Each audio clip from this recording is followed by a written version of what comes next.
Good day. Ato ang sudlon ang ato ang build area no diri sa Wanderer Surplus. Karon og naatay ginatrabaho diri nga usa ka lift up no.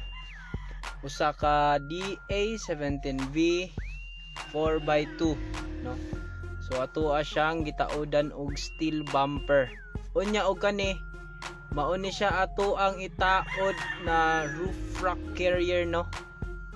So ganahan jud kay ko pag kanin ma-install na nato sa ato ang unit nga gi-lift up no.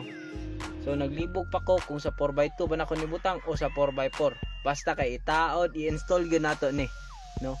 So Japan panigikan no gi-order na mo na so hugaw pag siya kay wa na mo malimpyuhi no. So mao na si boss dyan mao na ang ako ang tig lift up no. Piti ug karon mao ni ang amo ang mga kauban na natig gama sa stepboard. So mao ni sila pod ang nag lift up ani nga unit no.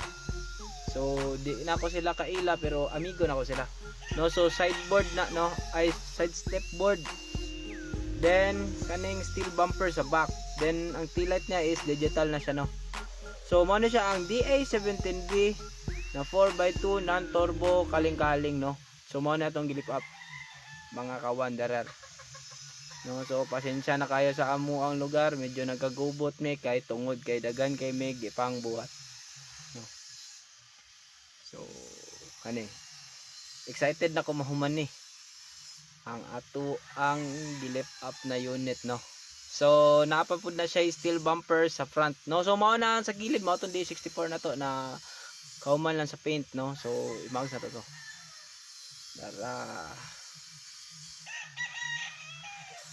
apit na gyud mahuman no. So tirada boy piti. So kanang mao nang usa ka 4x4 nga i-lift up gyapon namo no na.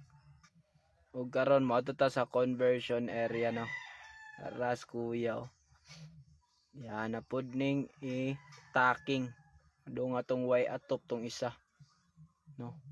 Usa sa order na siya as is converted lang no. Mao ni aso kani kay Brad Jesse ni Brad Jesse hapit na ni mo man. Then kani mao ning order na as is no. Piti na hapit na gid ning taon mahuman. Salamat kayo. O gani kay Brad Michael Palma, usa ka pick up type na 4x4 manual transmission, hinog kayo. Bilog tambotso, no? So gimasilyahan na, so lihaan na pud ni ugma. And then naa naman ang materials ani. So sugda na pud ni og spray, no? Araw, piti kayo. So pasensya kayo nga medyo yagit pa tong unit kay mga surplus unit raman ni no. Inig human ani diyan na nato magkita no. Buyag. Tatagan niya pun tagkusog og maayong panghuna-huna. Og maing panglawas, isa sa maing panglawas pod. Og kani mao ni ang unit na nabanggaan no. So alignment to. Then kani usa ka DA17V manual transmission 4x2 captain set non-turbo hapit na gyud mahuman no. Anay no. Pero excited na ko mahuman ni kay para makuha na ni sa ato ang mga buyers no. So giliyaan kay sprayhan na pud og usab din ibapping no. So mo ni mga door na kay Sarge oh. Tara, no, day 17 no. Day 17V, captain set, power window, power mirror, non-turbo, no, manual transmission. Next, kang Sarge Johnny ni, no. Usa ka DA64B, double sensor, 4x2, silver gray ang kulay ane. So naa na ni brand new mags and tire no.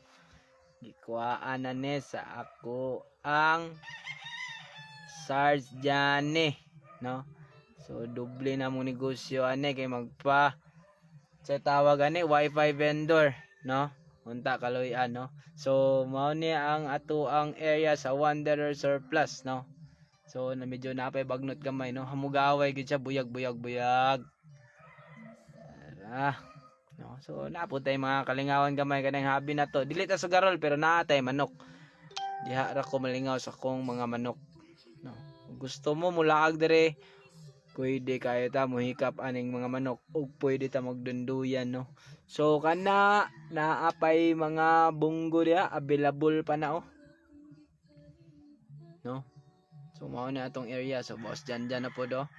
Then ako ipakita sa inyo ang among mga finish unit. Mao ni usa ka DI 17B oh tora di na nako maingon. So mao lang to, no? So mga ka-Wanderer surplus, thank you for watching. Salamat kayo sa inyong suporta sa amua, no? So amping ta ninyo kanunay. Yeah, pap ka muna.